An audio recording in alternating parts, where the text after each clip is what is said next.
Okay guys, now we can see the water has been drained.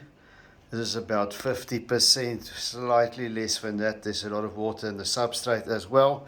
Most people do more frequent water changes with less because your tap water is not always the same as the water in a mature tank. But this is about the maximum that I would say you do. I tend to overdo things a little bit. But right, so we've drained the water. Now I'm just going to clean the glass. If you see here, there's a thin film there of a bit of algae on the glass, not much. And how do we do this? I've got this algae scraper. See, it's a big magnet with a blade there in front.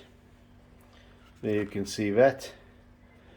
And that's one thing I use. The disadvantage of that is sometimes in between the magnets, when you go low down on the substrate, it catches a grain of sand and that can scratch the glass. There's a few scratches on the glass, but nothing too terrible that bothers me much.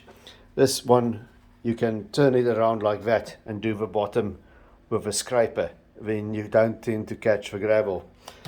Another thing that I find that I use for tough algae is an old credit card. Just scraping it like that with an old credit card.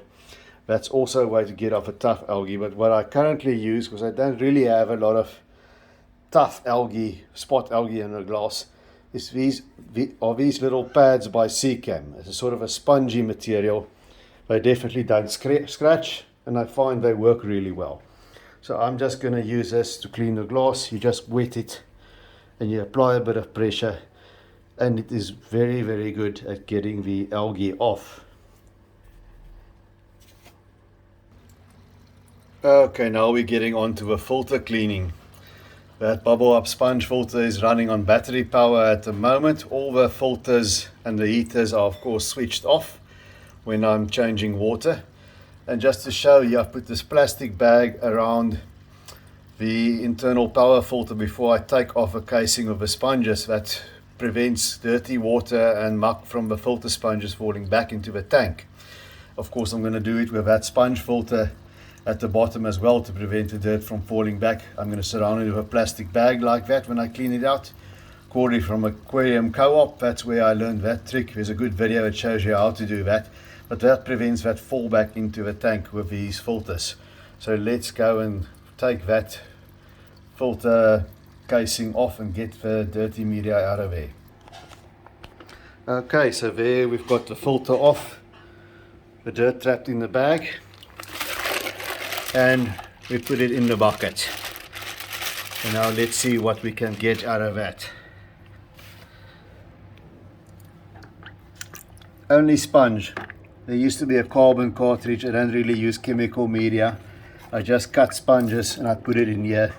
You can see there's a lot of muck coming out. I'm washing it in the old tank water. The idea is that you don't destroy all the bacteria colonies. Some of it will go off, but the majority of it will be preserved. When you just put the sponges back after you are done. There you can see there's the last sponge coming out, and that will also have a lot of that balm coming out. It's been 4 weeks since I've done this, and important to do it in the old tank water to preserve the bacteria. When I was a youngster, I didn't know anything about the nitrogen cycle. I always changed all the media, whatever it was at that time. I was 10 years old, that's a long time ago, or I washed it under the hot tap, and then I couldn't understand why my fish would all be dying next week. That's why, because I destroyed the bacteria. So just wash it in some of the dirty tank water that you've taken out during a water change. You can technically wash it under the cold water tap. Most of us don't have enough chlorine in our tap water to kill that bacteria in such a short period of time, but you know, why take the chance? So I just use the tried and tested method of the old tank water. So that's it. Now I'm going to put the sponges back and start with the rest of the filters. And there you go, there's a big sponge filter in the bag as well.